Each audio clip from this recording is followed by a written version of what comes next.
Bismillahirrahmanirrahim. Assalamualaikum warahmatullahi wabarakatuh. Perkenalkan, nama saya Rismawati dari Fakultas Ekonomi dan Bisnis jurusan Akuntansi Universitas Muhammadiyah Makassar. Sebelumnya, saya ingin mengucapkan terima kasih banyak kepada Ibu Wahyuni SEMAK sebagai dosen pengampu di kelas saya, yaitu kelas Akuntansi 2020E. Baik, di sini saya akan menjelaskan tentang sistem informasi akuntansi.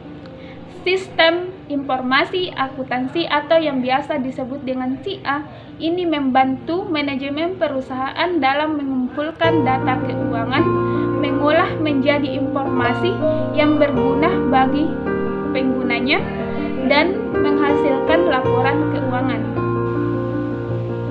Sistem informasi akuntansi yang baik dan efektif memampukan manajemen perusahaan dan pihak-pihak berkepentingan mendapatkan informasi secara cepat dan akurat mengenai perusahaan, seperti besarnya kas yang dimiliki perusahaan, besarnya saldo utang yang dimiliki perusahaan, besarnya aset yang dimiliki perusahaan, besarnya dividen yang dimiliki perusahaan, dan kinerja operasional perusahaan.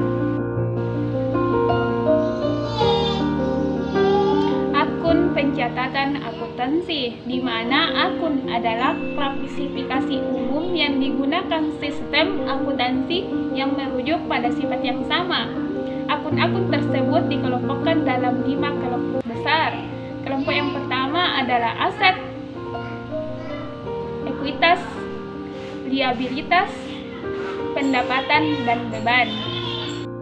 Sistem pencatatan akuntansi yang digunakan secara umum oleh perusahaan adalah sistem pembukuan ganda.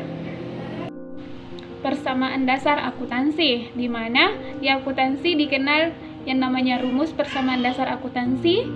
Aset sama dengan liabilitas tambah ekuitas.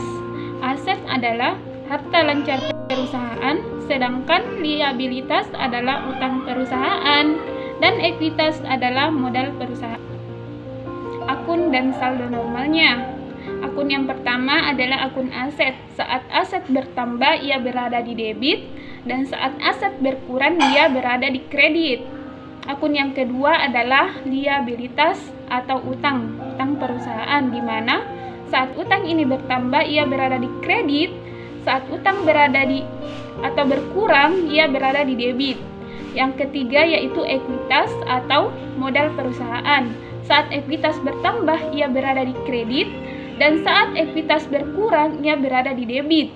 Akun yang keempat adalah akun pendapatan perusahaan, di mana saat akun pendapatan bertambah, ia bertambah di kredit dan berkurang di debit. Dan akun yang kelima atau akun terakhir adalah akun beban perusahaan selama periode tersebut, yaitu saat akun beban bertambah, ia berada di debit, saat ia berkurang, ia berada di kredit. Menurut PSAK 1, laporan keuangan yang diterbitkan perusahaan mencakup yang pertama yaitu laporan posisi keuangan, yang kedua yaitu laporan laba rugi konferensif, yang ketiga laporan perubahan ekuitas, yang keempat yaitu arus kas, dan yang terakhir yaitu catatan atas laporan keuangan. Dalam laporan ekuitas terbagi atas dua, yaitu yang pertama yaitu bentuk perusahaan, yang kedua yaitu komponen ekuitas. Untuk lebih jelasnya silakan lihat slide di atas. Terkait transaksi yang terjadi di dalam perusahaan, baik itu perusahaan jasa, perusahaan dagang, perusahaan manufaktur, mungkin teman-teman bisa memperlihatkan slide di atas. Setelah yang namanya pencatatan transaksi, akan ada tahap selanjutnya, yaitu tahap jurnal umum, di mana jurnal umum ini adalah kumpulan akun-akun yang ada di transaksi kemudian dimasukkan ke dalam jurnal umum. Buku besar adalah buku yang berisi kumpulan akun-akun terkait dengan transaksi laporan keuangan, di mana buku besar itu terdapat akun kas, piutang usaha, perlengkapan kantor, peralatan, utang, pendapatan, dan semua beban yang terjadi pada periode tersebut. Selanjutnya yaitu neraca saldo, di mana dalam tabel neraca saldo itu terdapat nomor akun, keterangan, debit, dan kredit, di mana saldo-saldo dalam neraca saldo ini diambil dari saldo akhir buku besar tersebut yang lalu dipindahkan masuk ke dalam neraca saldo. Di dalam ayat jurnal penyesuaian yaitu ada beberapa akun yang perlu disesuaikan pada akhir tahun, diantaranya yaitu beban yang dibayar di muka, pendapatan yang dibayar di muka, aktual, pendapatan yang belum diterima, beban yang belum dibayar, dan lain sebagainya, itu perlu disesuaikan pada akhir tahun. Contoh dari ayat jurnal penyesuaian seperti gambar di atas, salah satunya yaitu beban dibayar di muka, di mana sisa perlengkapan kantor yaitu senilai 20 juta, sedangkan dalam buku besar itu perlengkapan kantor sebesar 50 juta. Jadi perlengkapan kantor yang terpakai yaitu sebesar 30 juta. Ayat jurnal penyesuaiannya yaitu beban perlengkapan kantor sebesar 30 juta pada perlengkapan kantor sebesar 30 juta. Di dalam neraca saldo disesuaikan sendiri itu sudah terdapat penyesuaian antara neraca saldo sebelum penyesuaian dengan ayat jurnal penyesuaian, sehingga di akun yang terdapat di dalam neraca saldo penyesuaian ini adalah aset atau harta kekayaan perusahaan sesungguhnya, di mana format dalam neraca saldo disesuaikan ini terdapat yang namanya akun, nomor akun, keterangan, debit, dan kredit. Setelah neraca saldo disesuaikan selesai, ada yang namanya neraca lajur, di mana neraca lajur ini formatnya terdapat yang namanya nomor akun, keterangan, neraca saldo yang terdapat debit dan kredit, kolom penyesuaian terdapat debit dan kredit, kolom neraca saldo setelah penyesuaian, kolom laba rugi, dan kolom neraca, di mana pada kolom neraca saldo yaitu berisi neraca saldo yang dipindahkan dari neraca saldo sebelumnya, begitupun kolom penyesuaian berisi pemindahan dari penyesuaian sebelumnya, begitupun dengan neraca saldo setelah penyesuaian. Di dalam kolom laba rugi tersebut terdapat yang namanya pendapatan dikurangi semua beban sehingga menghasilkan hasilnya.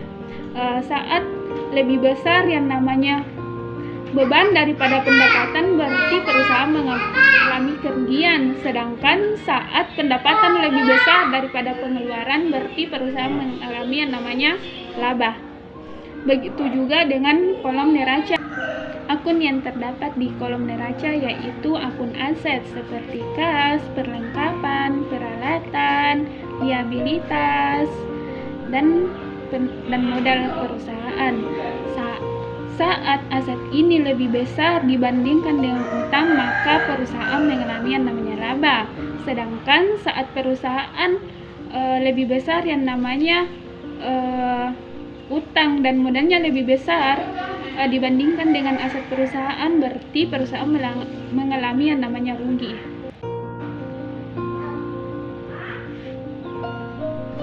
Selanjutnya yaitu laporan keuangan, di mana pada laporan keuangan ini terdapat yang namanya laporan laba rugi. Di dalam laporan laba rugi itu terdapat yang namanya pendapatan dikurangi semua beban perusahaan pada masa tersebut sehingga dihasilkan yang namanya laba atau rugi perusahaan.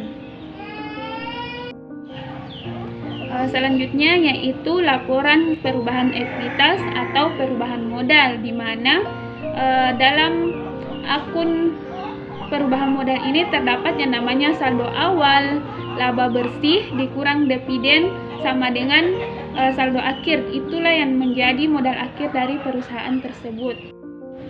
Pada laporan keuangan yang ketiga yaitu laporan posisi keuangan, di mana aset harus seimbang dengan liabilitas dan ekuitas sehingga menghasilkan yang namanya laporan keuangan yang balance antara posisi debit dan kredit yang termasuk dalam akun aset yaitu seperti kas, piutang dagang, barang dagangan, perlengkapan, peralatan, aset tetap, kendaraan, bangunan.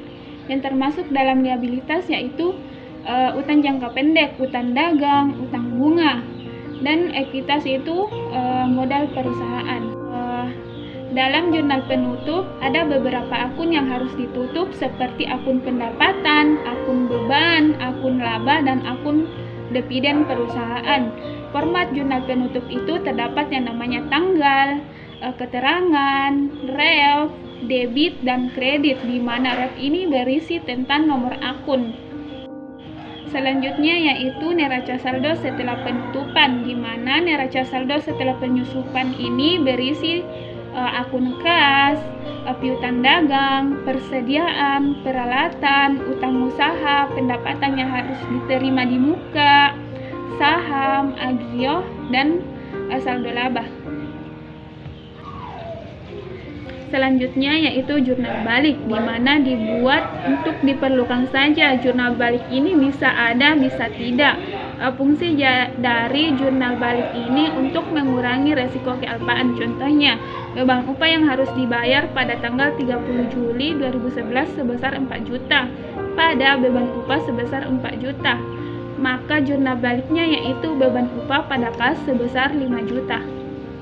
Ataupun bila tanpa menggunakan jurnal pembalik, yaitu beban upah yang harus dibayar sebesar 4 juta, beban upah sebesar 1 juta pada kas sebesar 5 juta.